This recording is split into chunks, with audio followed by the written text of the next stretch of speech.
마태복음 6장 25절로 34절까지의 본문 두 번째 시간입니다. 지난주에는 저희가 어머니 주일로 셀러브레이트 하면서 결론이 이랬었죠. 아버지의 마음, 어머니의 마음, 또 하나님의 마음은 내가 내 자녀들이 진리 안에서 행한다함을 듣는 것보다 더 기쁜 일이 없도다. 우리가 세상적으로 성공하고 잘 되는 것도 중요하지만 삶 가운데 진리가 거하고 그 진리 안에서 우리가 살아간다면 그보다 더 하나님을 기쁘시게 하는 일은 없을 것이다 라는 말씀을 드렸습니다.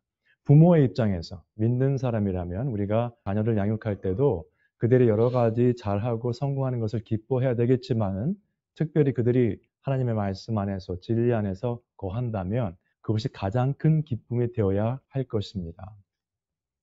오늘 본문의 말씀을 통해서 삶의 우선순위에 대해서 상고해보고 은혜를 나누고자 합니다. 28절부터 쭉 보시면은 제가 한번 읽어드리겠습니다. 또 너희가 어찌 의복을 위하여 염려하느냐? 들의 백합화가 어떻게 자라는가 생각하여 보라. 수고도 아니하고 길쌈도 아니하느니라. 그러나 내가 너희에게 말하노니 솔로몬의 모든 영광으로도 입은 것이 이 꽃 하나만 갖지 못하였느니라. 오늘 있다가 내일 아궁이에 던져지는 들풀도 하나님이 이렇게 입히시거든 하물며 너희일까 보냐. 믿음이 작은 자들아. 어떤 사람들은 자연을 보고 하나님을 믿게 됐다는 사람도 있어요. 너무 질서정연하게 하나님께서 창조하신 것을 보기 때문에 하나님이 존재하시는구나 알게 됐다는 경우도 있습니다. 정말 새들을 보면 땅에서 맨날 뭘 쪼더라고요. 맨날 이렇게 먹으면서 그냥 자라요. 겨울 되면 겨울철대로. 겨울에는 땅이 다 굳어가지고 먹기가 쉽지 않을 텐데도 다 살아남더라고요. 그러니까 오늘 말씀해 보시면 오늘 있다가 내일 아궁이에 던져지는 들풀도 하나님이 이렇게 입히시거든. 다 자라게 하시는데 하물며 너희일까 보냐. 하나님의 자녀라면. 마태복음 6장을 제가 지금 몇 주째 하고 있습니다만 주기도문에 보시면 하늘에 계신 우리 아버지라는 표현이 나오죠. 들풀들도 이렇게 생명을 허락해 주시고 가꾸시는 하나님이신데 자녀들에게 어떻게 할 것이냐. 의심하지 말라는 거죠. 믿음이 작은 자들아. 믿음이 작은 자들아라는 그 표현은 설명이 좀 길지만은 어떻게 보면 믿음이 있느냐 물어보시는 거예요, 지금 사실. 다른 표현을 보시면 겨자씨만한 믿음이 있어도 산을 들어 옮길 수 있다는 거 말씀하셨는데 믿음이 작다는 건 뭡니까? 그 겨자씨만큼도 안 된다는 이야기죠. 우리의 삶을 한번 돌아볼 시간이 되겠습니다. 그래서 31절로 32절을 보시면은 그러므로 그렇기 때문에 들풀도 그렇게 만드시는 하나님이시기 때문에 너희들에겐 더하실 것이다. 그러므로 염려하여 이르기를 무엇을 먹을까, 무엇을 마실까, 무엇을 입을까 하지 말라. 이는 다 이방인들이 구하는 것이라. 이방인들에 대한 표현이 또 나옵니다. 조금 이따 제가 한번 쭉 검토를 하겠습니다만 이방인들, 외식하는 자들이라는 이야기가 많이 나와요. 외식하는 자들은 뭡니까? 겉으로만 신앙생활 하는 사람들이죠. 이방인들은 여기서는 구체적으로 말씀을 드리면 하나님을 믿지 않는 사람들을 표현하는 것으로 보시면 돼요. 전체적으로. 세상 사람들은 그렇게 산다는 거예요. 세상 사람들은 항상 고민하는 것이 무엇을 먹을까, 무엇을 마실까 합니다.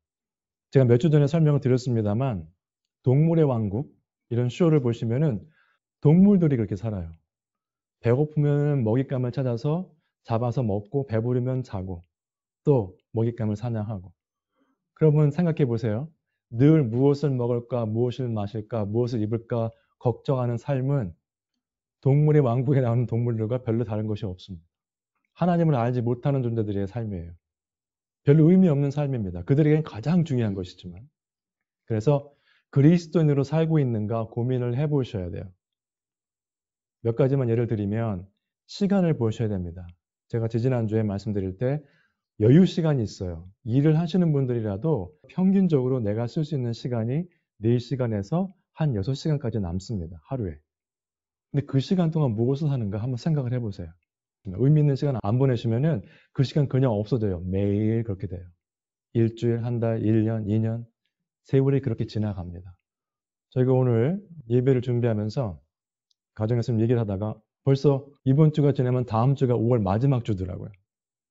5월 달인데 시작된다 그러고 있었던 게 엊그제 같은데 5월 다 지나갔어요. 시간이 그렇게 지나가는 겁니다. 여러분. 기도. 무엇을 기도하십니까? 기도하실 때 이방인들처럼 중언부언하고 의식하는 자들처럼 사람에게 보이려고 기도하고 그렇게 하는가? 아니면 주기도문의 내용을 보시면 그 기도의 내용이 분명히 나와 있죠. 하나님에 대한 내용이 먼저 나와야 될 것이고 그 다음에 우리의 일용할 양식에 대한 부분은 정말 작은 부분이에요. 근데 우리의 기도를 보면 주로 일용할 양식에 대한 부분이 대부분입니다. 나에 관한 부분, 내 자식들에 관한 부분, 내 가정에 관한 부분, 전부 다 나에 관한 내용이죠. 그럼 기도를 어떻게 하는가 생각해 보셔야 돼요. 그리스도인과 이방인들의 차이점을 구별하셔야 되겠죠. 물질에 관한 부분도 보셔야 됩니다. 하나님께서 허락해 주신 물질을 한번 생각해 보세요. 내가 어떻게 사용하는가. 나와 내 가족과 내 사업과 내 직장 거기에 관계된 것만 해서 사용하고 있는가. 아니면 교회와 또 커뮤니티를 위해서 특별히 개인적으로 어려운 사람들을 도와주는 것은 여러 번 말씀드리지만 표시가 나지 않습니다. 여러분 그런 쪽에 좀 사용하셔야 돼요. 그런데 사용하시는 분들은 교회에 대한 물질에 관한 것도 정확하게 합니다. 생각해 보세요. 시간과 기도와 나의 물질. 그 다음에 다시 한번 리마인드 해드릴 필요가 있는 것이 너희 중에 누가 염려함으로 그 키를 한 자라도 더할 수 있겠느냐라는 표현이 있었죠. 27절에. 그래서 그 키를 한 자라도 더할 수 있겠느냐 그 표현은 영어 성경에는 add a single hour to his life라는 표현도 된다. 무슨 뜻인가 하면 너의 삶에, 너의 생명에 한 시간이라도 연장할 수 있겠느냐라는 뜻입니다. 걱정한다고 해서 내 삶이 하나님께서 정하신 연수가 있는데 그거보다 한 시간이라도 연장할 수 없죠. 열심히 운동하고 아무리 좋은 거 먹고 해도 하나님께서 정하신 연수까지만 우리는 살게 되어 있습니다. 생명 연장하고 줄이는 것은 우리의 권한이 아니고 그렇다면 다른 것들도 마찬가지죠. 우리가 열심히 한다고 자식들이 잘 되는 거 아니거든요, 사실. 내가 열심히 일한다고 사업이 잘 되는 것도 아닙니다. 그러면 그것을 하나님께 의지한다는 것을 생각하신다면 그리스도인과 이방인의 삶에 대한 차이점을 한번 살펴보겠습니다. 그리스도인, 이방인 보시면은 삶의 모든 것이죠. 생명, 은사, 가정, 직장 다 있죠. 우리에게 허락해 주신 거. 그리스도인은 이것을 다 하늘 아버지께서 허락하신 것으로 생각하고 사는 사람들입니다. 교회일 뿐만 아니라 가정과 직장과 사업체 모든 것, 자녀 모든 것이 하나님께서 허락해 주셨다는 생각하기 때문에 크리스찬으로서 그렇게 인도하면서 살아가는 거죠. 청지기로서. 이방인들은 어떻게 사는가? 믿지 않는 자들을 전체적으로 이제 얘기를 한다면 그들은 본인 위주입니다. 자기 자신만 의지하고 하나님이 허락하셨다는 그런 의미가 전혀 없어요. 하나님과 관계가 없는 삶입니다. 하늘 아버지께서 허락해 주셨다고 생각하는 그리스도인 삶과 그렇지 않은 이방인의 삶, 그 차이점이 분명히 보이시죠? 아버지 하나님과의 관계가 없기 때문에 저것이 바로 모든 근심과 걱정의 원인입니다. 이방인들은 하나님에 대한 컨셉이 없기 때문에 늘 걱정하는 거예요. 나 자신을 보기 때문에. 내가 해서 되는 것보다 안 되는 게 더 많거든요. 예전에도 보면 한국에서 그 고시 제도가 있었죠. 사법고시 이런 게 있었는데 다들 하루 종일 공부합니다. 열심히 한다고 해서 다 합격하는 게 아니에요.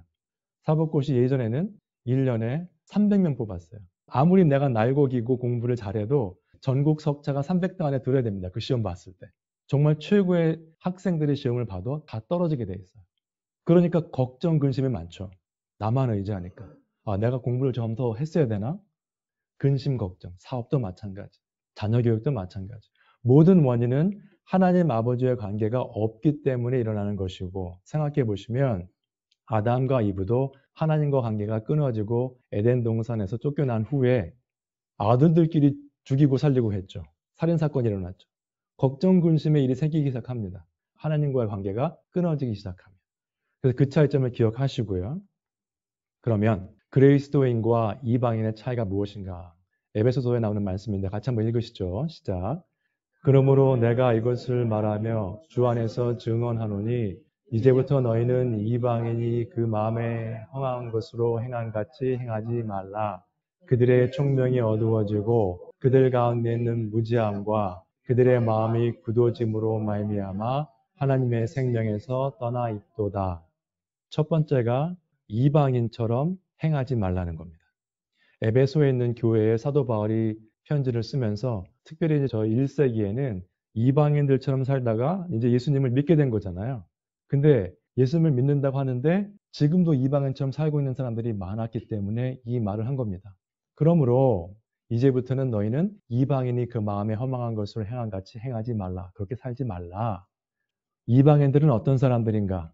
스스로 지혜 있다 생각하는 사람들이 이방인들이죠. 그러나 성경적으로 보면 그들은 총명이 어두워진 사람들이에요.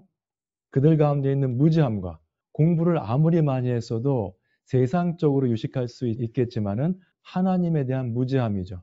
하나님을 모르니까 마음이 굳어져 있습니다. 하나님의 생명에서 떠나 있어요. 죽어 있는 사람은 본인이 죽어 있는 것을 알지 못합니다.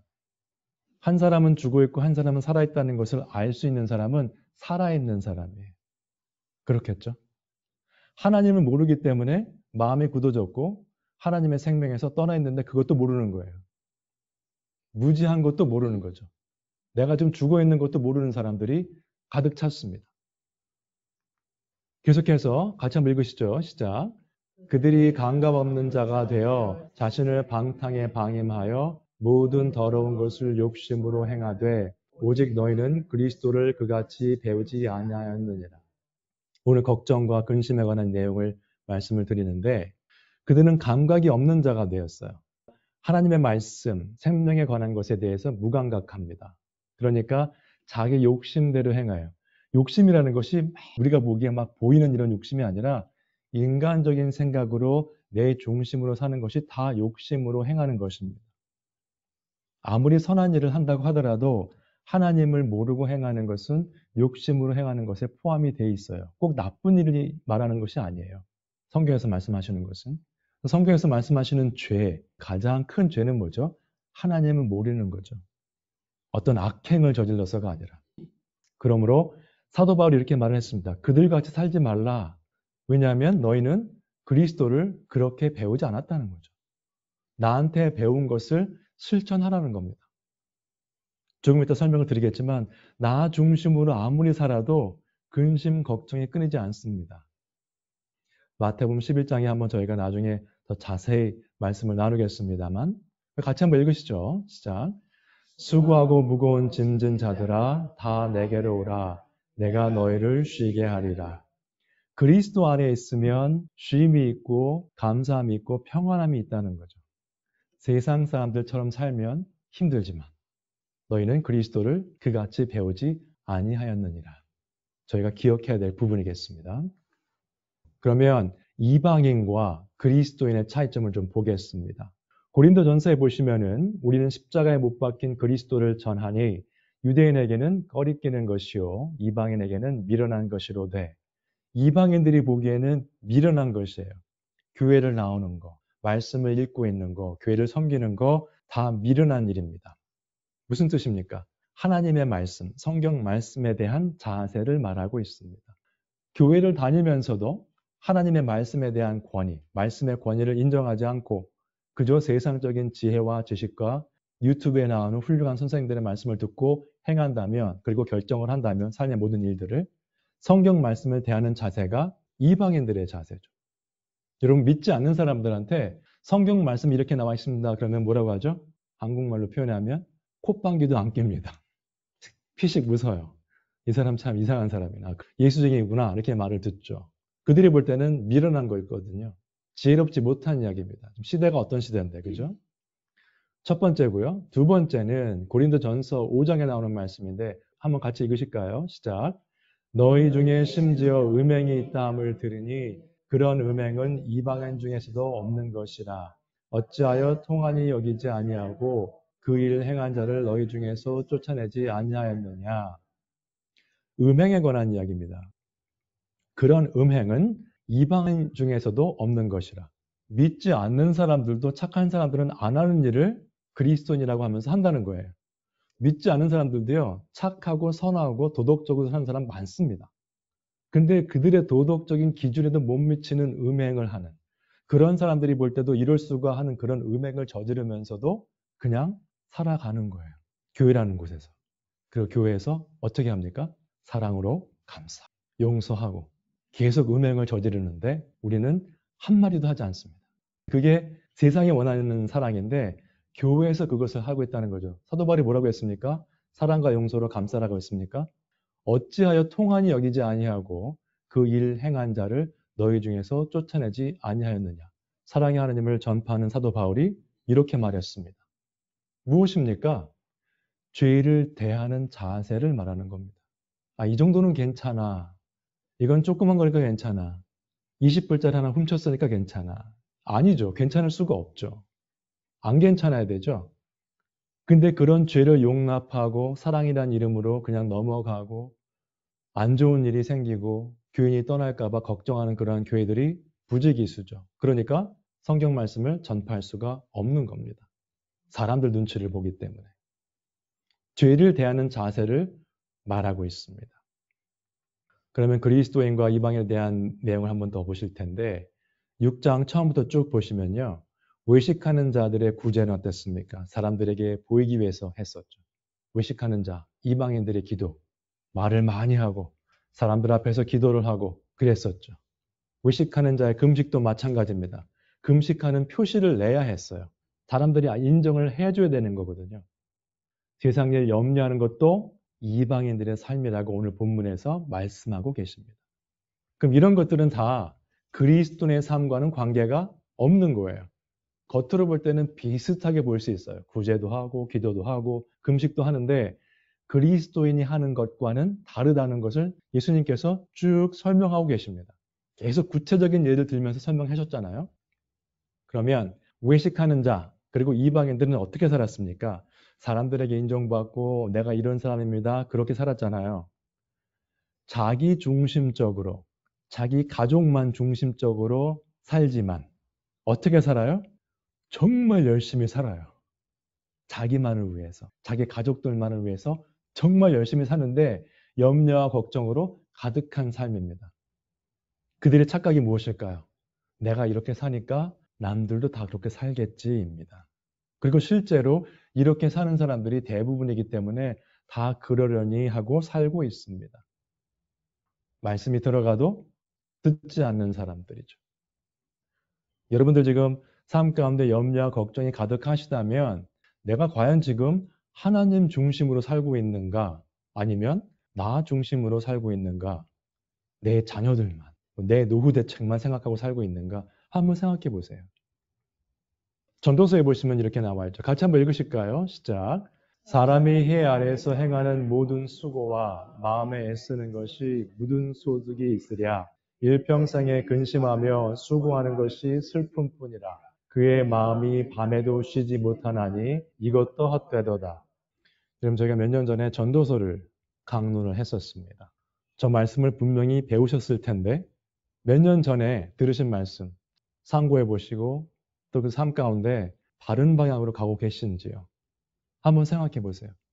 사람이 해 아래에서 행하는 모든 수고와 마음에 애쓰는 것이 무슨 소득이 있으랴? 아무 의미가 없다는 거예요. 일평생에 근심하며 수고하는 것이 슬픔뿐이라. 그의 마음이 밤에도 쉬지 못하나니 이것도 헛되도다. 밤낮으로 수고하는데 헛되도다입니다. 표현 많이 나오죠, 전도서에. 그 헛되다는 그 표현이 입김과 같다는 표현입니다. 입김. 사전적으로 의미를 보면은 그냥 입김이에요. 거기서 나온 파생된 단어예요. 헛되다는. 겨울철에 밖에 나가시면 추우니까 입김이 보이죠. 얼마나 오래 보이나요, 그게? 한 번 쉴 때마다 나왔다가 확 없어지죠. 한국 표현에도 뭐 뜬구름 잡는다 뭐 이런 표현이 있죠. 헛된데 우리는 계속 근심하며 수고하며 밤낮으로 수고하고 밤잠도 못 이루고 열심히 살아갑니다. 나를 위해서. 내 가정을 위해서. 그걸 하지 말라는 뜻이 아니에요. 열심히 살아야죠. 그러나 그것만 있다면 그 삶은 정말 헛된 삶입니다. 인류 역사상 대부분의 사람들이 그렇게 살았거든요. 역사를 한번 보세요. 일반적인 사람들은요, 다 그렇게 살다가 그렇게 사라져 갔습니다. 우리만 가정이 있는 것이 아니고, 우리만 직장과 사업체가 있는 게 아니고요. 우리만 근심, 걱정이 있는 게 아니에요. 수천 년 동안 그렇게 살아왔어요, 인류가. 그리고 다 소리소문 없이 사라져 갔습니다. 예수 그리스도, 하나님을 모르는 사람들의 삶이라면 그냥 헛되게 왔다가 헛되게 간 삶이었습니다. 전도서 2장의 말씀이었는데 전도서 12장 결론이 뭐였습니까? 같이 한번 읽으시죠. 시작. 이래 결국을 다 들었으니 하나님을 경외하고 그의 명령들을 지킬지어다. 이것이 모든 사람의 본분이니라. 다른 거는 다 헛된데 하나님을 경외하고 그의 명령들을 지키는 것, 그것이 우리의 본분이다라고 말씀하고 있습니다. 전도서는 여러 가지 의견이 있지만은 솔로몬이 지었다고 하죠. 여러분, 솔로몬이 이 세상에서 부귀 영화 다 누렸죠. 못 누린 게 있었겠습니까? 오늘날로 환산을 하면 지금 오늘날의 가장 부자라고 하는 사람 몇 명을 합쳐도 솔로몬의 부와 비교가 안 된다고 합니다. 엄청난 부였어요. 그 다음에 온갖 사방에 있는 미인들을 다 구해서 아내로 삼았죠. 뭐 음식 같은 거는 뭐 세상에서 제일 좋은 거 먹었을 것이고 다 해봤는데 다 헛되다는 거예요. 그렇게 말을 하면 어떤 분은 그래요. 아, 솔로몬은 다 해봤으니까 그렇게 말을 한다. 나도 해봐야지. 아닙니다. 어리석은 생각이에요. 가스 불을 켜서 거기 손을 대면 뒤인다. 그러니까 하지 마라. 아빠도 뒤어봤다 그러는데 자녀가 나도 뒤어봐야 되겠다. 그럼 얼마나 어리석습니까? 왜 뒤어봐야 됩니까? 얘기를 하면 안 하면 되는데. 솔로몬이 다 해보니까 다 헛되도다.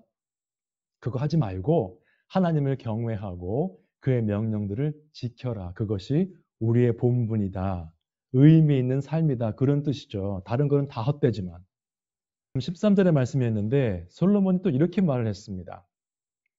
11절에 보시면 이렇게 말을 했어요. 그 두 구절 전인데요. 같이 한번 읽으시죠. 시작. 지혜자들의 말씀들은 찌르는 채찍들 같고 회중의 스승들의 말씀들은 잘 박힌 못 같으니 다 한 목자가 주신 바이니라.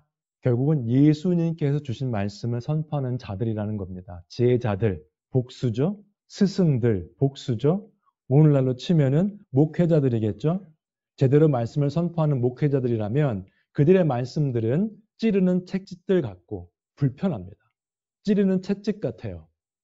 또 그들의 말씀들은 잘 박힌 못 같으니 그냥 남아있죠. 막 찡하게. 다 한 목자가 주신 바이니라.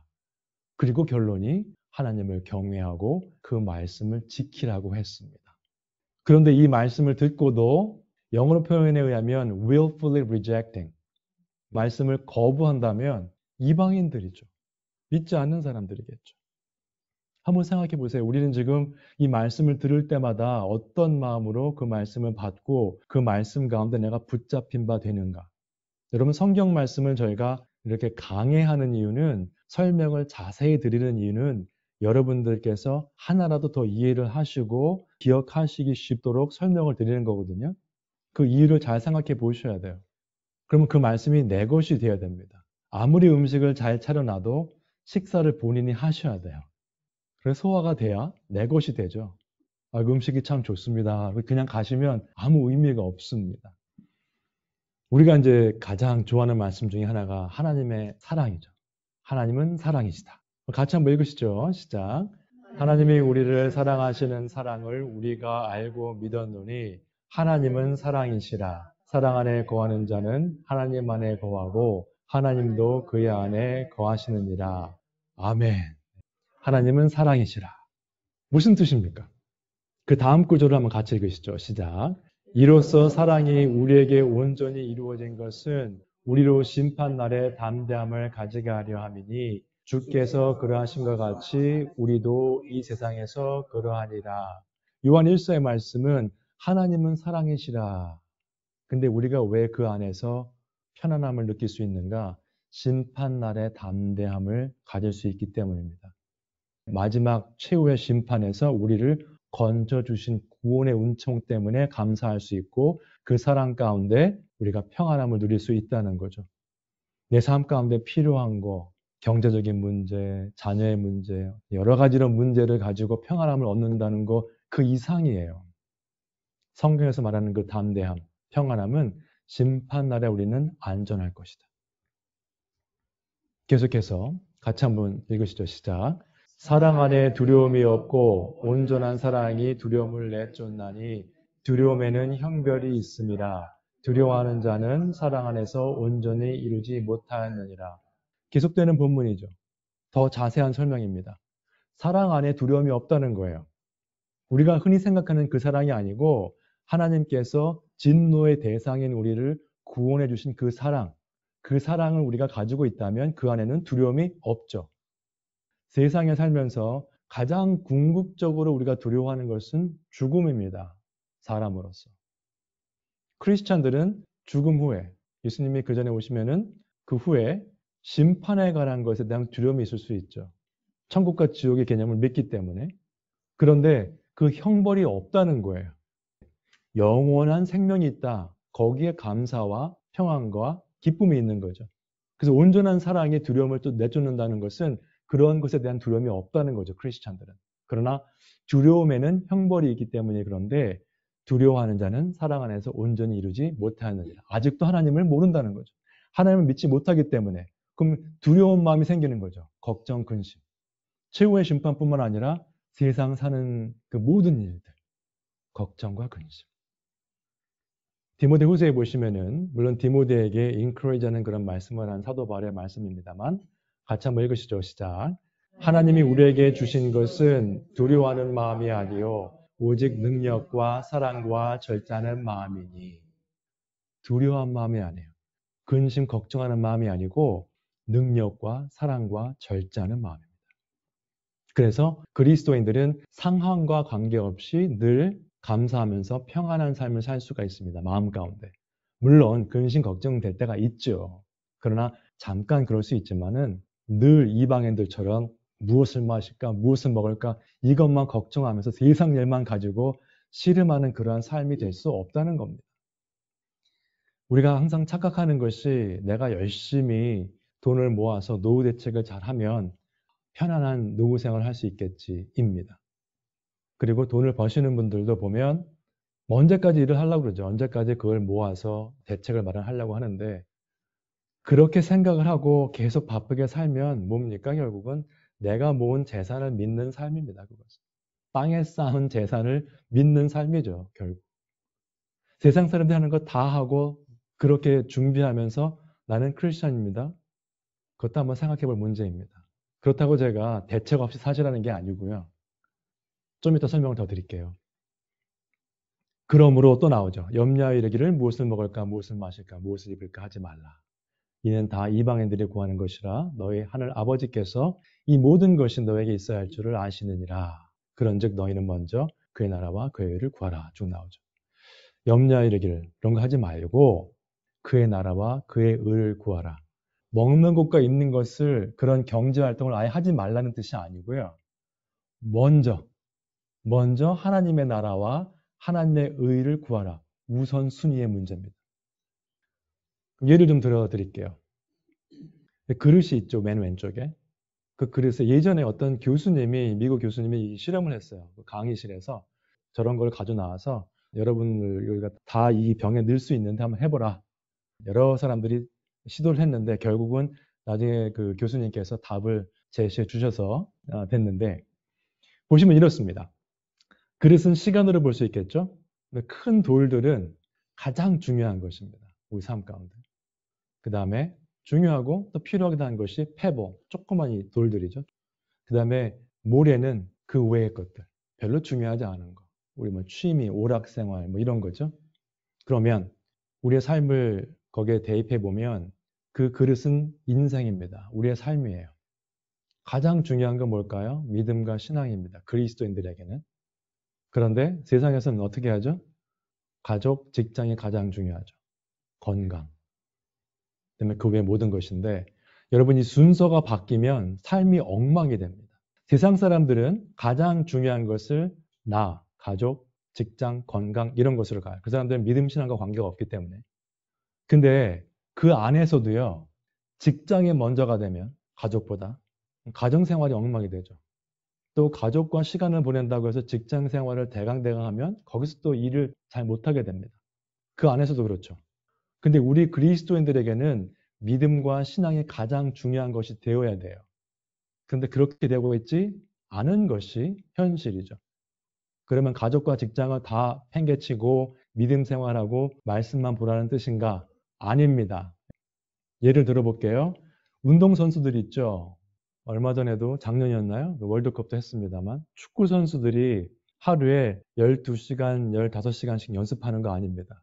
몇 시간 딱 연습하고 나머지 시간은 가족도 만나고 친구들도 만나고 뭐 식사도 하고 다른 거 해요.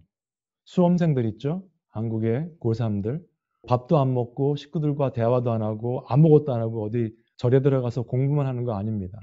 공부를 주로 많이 하지만 다른 것도 다 하죠. 일반적인 사람들이 하는 생활을 다 하죠. 그리스도인들도 마찬가지예요. 신앙인으로서 살면서 가정생활, 직장생활, 사업도 하는 것이지 그냥 말씀만 붙잡고 있으라는 뜻이 아닙니다. 그리스도인으로서 가족을 돌보고 그리스도인으로서 직장 생활을 하라는 이야기죠. 가장 중요하기 때문에. 그러려면 그리스도인으로 살기 위한 것에 필요한 말씀 묵상과 기도가 항상 이루어져야죠. 여러분, 자동차가 아무리 좋은 자동차라도 가스가 없으면 갈 수가 없죠. 가스가 이렇게 다 내려가면 이거 가스 넣어줘야 돼요. 그러면 또 가는 거죠. 그리스도인으로 살기 위해서 충전을 계속 하셔야 돼요. 늘 말씀드리지만은 주일날 한번 오셔서 3, 40분 설교 듣고 충전 끝났다 일주일 지나시면 화요일쯤 되면 다 떨어집니다. 본인이 계속 충전을 하셔야 돼요. 주중에. 그렇게 해서 하셔야 돼요. 그래서 우선순위가 뭐냐. 어떤 사람들은 나와서 한번 체험을 하고 했더니 처음에 모래를 집어넣었어요. 모래가 꽉 차니까 페블, 조그만 돌도 들어갈 공간이 별로 없는 거예요. 큰 돌은 생각할 것도 없고. 그 교수님이 어떻게 했냐면 큰 돌을 먼저 집어넣고 그럼 공간이 많이 있죠. 그러면 조그만 돌들을 이렇게 주면서 이렇게 흔드니까 그 사이에 다 들어가더라고요. 그리고 다 채워졌나 그랬더니 애들이 yes, no. 모래도 또 넣었어요. 모래도 막 흔들면서 이렇게 다 들어갔어요. 우선순위에 따라서 어떤 것을 하느냐가 정해지고 다 할 수 있게 되는데 우선순위가 바뀌면요. 모래알 같은 일만 하다가 중요한 것을 못합니다. 모래를 먼저 채워놓으면 가족, 직장, 믿음 생활 아무것도 못해요.